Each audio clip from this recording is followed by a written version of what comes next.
नमस्कार दोस्तों, आप सभी लोगों का स्टडी एजुकेटिव स्वागत है। इस वक्त की महत्वपूर्ण बड़ी खबर है राजस्थान के सभी बेरोजगारों के लिए।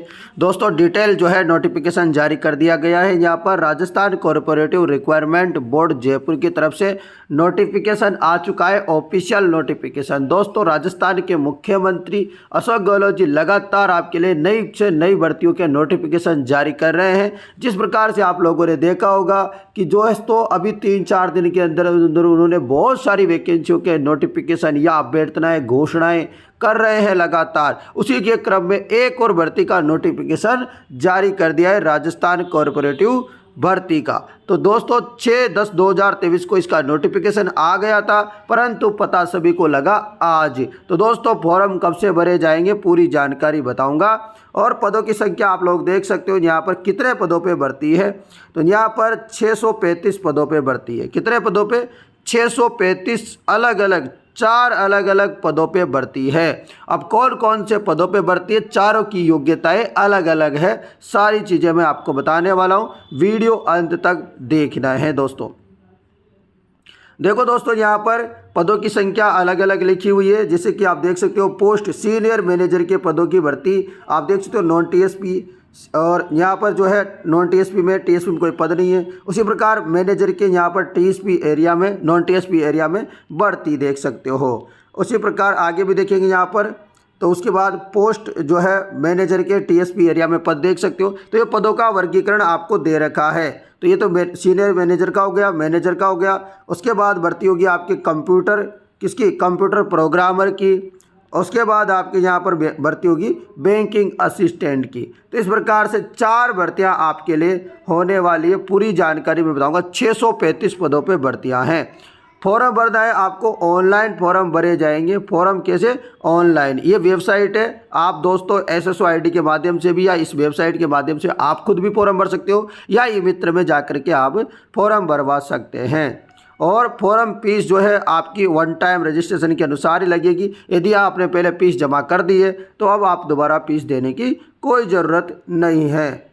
जैसे कि यहाँ देख सकते हो कि सामान्य वर्ग और क्रिमिनल श्रेणी के अन्य पिछड़ा वर्ग अति पिछड़ा वर्ग के आवेदक 600 रुपये, राजस्थान के नॉन क्रिमिनल श्रेणी के अन्य पिछड़ा वर्ग अति पिछड़ा वर्ग एवं आर्थिक रूप से कमजोर वर्ग और उसके अलावा SC/ST के अभ्यर्थी 400 रुपये फीस देनी होगी। और समस्त दिव्यांगजन अभ्यर्थी चाहे वो किसी भी कैटेगरी का हो 400 रुपये फीस दे होगी। और वन टाइम रजिस्ट्रेशन वाला ये मामला चलेगा। और इसका एडमिट कार्ड वगैरह बाद में जब आएगा तब हम आपको बता देंगे। और यहाँ पर अभी एग्ज़ाम डेट वगैरह की जानकारी नहीं बताई है।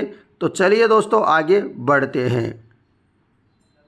देखो दोस्तों एग्जाम डेट भी आ चुकी है। Online examination will be conduct tentatively during the month of December. यानी कि दोस्तों चुनाव चलेगा तो चुनावों के बीच में भी एग्जाम करवाई जा सकती है और ज्वाइनिंग नहीं दी जा सकती। बस क्या नहीं दी जा सकती? ज्वाइनिंग नहीं दी जा सकती। तो देख सकते हो आप दिसंबर में इसकी परीक्षा होगी। कब होगी? दिसंबर में इसकी परीक्षा होगी, आप देख सकते हैं मित्रों। उसके बाद इसके फॉर्म कब से कब भरे जाएंगे आप देखिए यहाँ पर। तो period of online registration and application and last date, तो 18 तारीख से दोस्तों 18 तारीख से इसके फॉर्म भरे जाएंगे। कब से? 18 अक्टूबर से इसके फॉर्म भरे जाएंगे 17 नवंबर तक। कब तक? 17 नवंबर तक इसके फॉर्म भरे जाएंगे, 18 अक्टूबर से लेकर के। आगे और जानकारी देख लेते हैं जो आपके लिए ज़रूरी है। और आप सिलेबस भी देख सकते हो यहाँ पर। सीनियर मैनेजर और मैनेजर के पदों के लिए इस प्रकार से सिलेबस रहेगा। 200 क्वेश्चन आएंगे, 200 नंबरों के, 120 मिनट का पेपर होगा। तो ये आप देख लीजिएगा। PDF मैं टेलीग्राम पे शेयर कर दूंगा। टेलीग्राम का नाम स्टडी IQ अकेडमी है। कंप्यूटर प्रोग्रामर की भर्ती है, इसके लिए भी 200 नंबरों का पेपर होगा, 200 क्वेश्चन होंगे और 120 मिनट का होगा। बैंकिंग असिस्टेंट, इसके लिए भी इसी प्रकार से एग्जाम पैटर्न रहेगा। ये आप सिलेबस देख सकते हो कि English, quantitative aptitude, reasoning, general knowledge, computer knowledge, accountancy, Rajasthan corporative act 2001-2003 इस प्रकार से पूछे जाने वाले हैं। ये सिलेबस भी आप डिटेल में भी आप यहाँ पर देख सकते हैं। सभी विद्यार्थी डिटेल में सिलेबस देख सकते हैं। मैं आपको एजुकेशन क्वालिफिकेशन बता देता हूँ। चलिए आयु सीमा की बात करें तो एज लिमिट रहेगी इसकी न्यूनतम 18 वर्ष और अधिकतम 40 वर्ष। 3 वर्ष से अधिक के जो है यहाँ पर जो है भर्तियां नहीं हुई थी, इसी कारण यहाँ पर 3 साल की छूट भी दी जा रही है सभी विद्यार्थियों को। क्या 3 साल यानी कि 18 से 43 वर्ष के सभी विद्यार्थी आवेदन कर सकते हैं। महत्वपूर्ण बड़ी खबर है आप सभी के लिए दोस्तों, बहुत ही इम्पोर्टेंट जानकारी है। चलिए आगे पूरी जानकारी और देखते हैं, एजुकेशन से संबंधित जानकारी देख लेते हैं। चलिएगा दोस्तों, एजुकेशन क्वालिफिकेशन आप यहाँ पर देखेंगे तो चलिए आप लोगों को देखना है, आइडेंटिटी वेरिफिकेशन वगैरह यहाँ से आप देख सकते हो। एजुकेशन क्वालिफिकेशन थोड़ा नीचे दे रखा होगा, पूरी जानकारी आपको बताने वाला हूँ।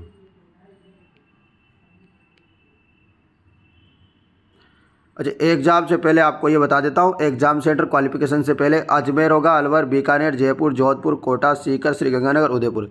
तो ये 9 जगह एग्ज़ाम सेंटर होने वाले हैं। और किस बैंक के लिए कितना पे ग्रेड होगा ये आप नीचे से देख सकते हो कि अजमेर में कितना है, बूंदी में कौन सा है, क्या है, सब जगह देख सकते हो आप, जयपुर में कौन सा है, सारी जानकारी आप लोग अच्छे से देख सकते हो। ठीक है दोस्तों, अब यहाँ पर एजुकेशन क्वालिफिकेशन, 1 मिनट रुक जाइए, ये रह गई ऊपर ये आपकी। तो चलिए यहाँ पर आपकी बता देता हूँ, ये रही दोस्तों एजुकेशन क्वालिफिकेशन। एजुकेशन क्वालिफिकेशन देखेंगे तो सीनियर मैनेजर के पदों के लिए यदि आवेदन करना है तो क्वालिफिकेशन आपके पास MBA degree from university established by law in India और 2 ईयर का post graduate diploma in business management with graduate in any subject और any equivalent degree recognised by the state government, knowledge of computer in compulsory. यदि आपके पास ये योग्यता है तो आप आवेदन कर सकते हैं। जबकि मैनेजर के पदों के लिए आपको केवल क्या होना चाहिए, graduate from university established by law in India और इक्विवेलेंट डिग्री रिकॉग्नाइज्ड गवर्नमेंट, और आपको कंप्यूटर की नॉलेज होनी चाहिए। बस केवल और केवल ग्रेजुएट होना चाहिए किसी भी यूनिवर्सिटी से, तो आप फॉर्म भर सकते हैं मैनेजर के पदों पे। पर सीनियर मैनेजर के पदों के लिए MBA होना चाहिए। उसके बाद कंप्यूटर प्रोग्रामर के लिए यदि आपने BTech कर रखा है, BE कर रखा है, कंप्यूटर साइंस में, IT में, इलेक्ट्रॉनिक्स एंड टेलीकम्युनिकेशन में, इलेक्ट्रॉनिक्स एंड कम्युनिकेशन में, इलेक्ट्रॉनिक्स एंड इंस्ट्रूमेंटेशन में, तो आप फॉर्म भर सकते हैं। उसके बाद आपने MCA कर रखा है तो भी भर सकते हो, MSc कर रखा है कंप्यूटर साइंस में तो भी फॉर्म भर सकते हो, या आपने MSc IT में कर रखा है तो भी आवेदन कर सकते हो। उसके अलावा ये नहीं कर रखा है कोई बात नहीं है, आगे और बता देता हूँ।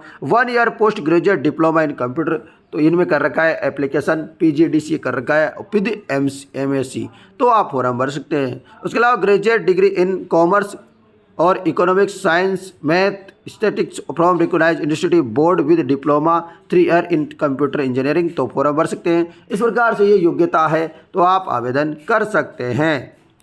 और दोस्तों 1 ईयर का एक्सपीरियंस होना चाहिए। उसके बाद बैंकिंग असिस्टेंट के लिए आपको क्या होना चाहिए, तो दोस्तों ये बढ़ती है आपके लिए, सबसे ज़्यादा पद भी इसी के हैं।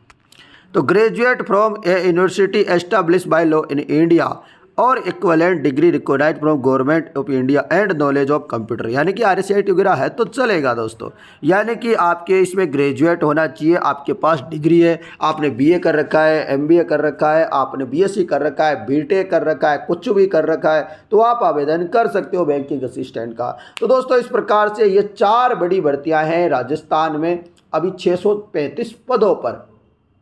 सभी विद्यार्थी इस वीडियो को शेयर कर दीजिए ताकि सभी विद्यार्थी लोगों तक ये जानकारी पहुंच सके। और आप लोगों को बता देता हूं, राजस्थान में अभी दोस्तों आचार संहिता नहीं लगी है, तो आज भी किसी न किसी भर्ती का नोटिफिकेशन आ सकता है, कल भी आ सकता है। जब तक आचार संहिता नहीं लगेगी तब तक भर्ती, और आचार संहिता लगने के बाद भी कुछ भर्तियों के नोटिफिकेशन जारी हो सकते हैं। जैसे अभ्यर्थनाएं कर्मचारी चयन बोर्ड वगैरह में या इनमें पहुंच गई है तो वह नोटिफिकेशन जारी कर सकते हैं, पर नया काम जारी नहीं कर सकते, बस इतना है। तो दोस्तों ये जानकारी आप लोगों के लिए बड़ी महत्वपूर्ण थी। आप लोगों को ये जानकारी कैसी लगी, जानकारी पसंद आई है तो आप वीडियो को शेयर कर दीजिएगा दोस्तों।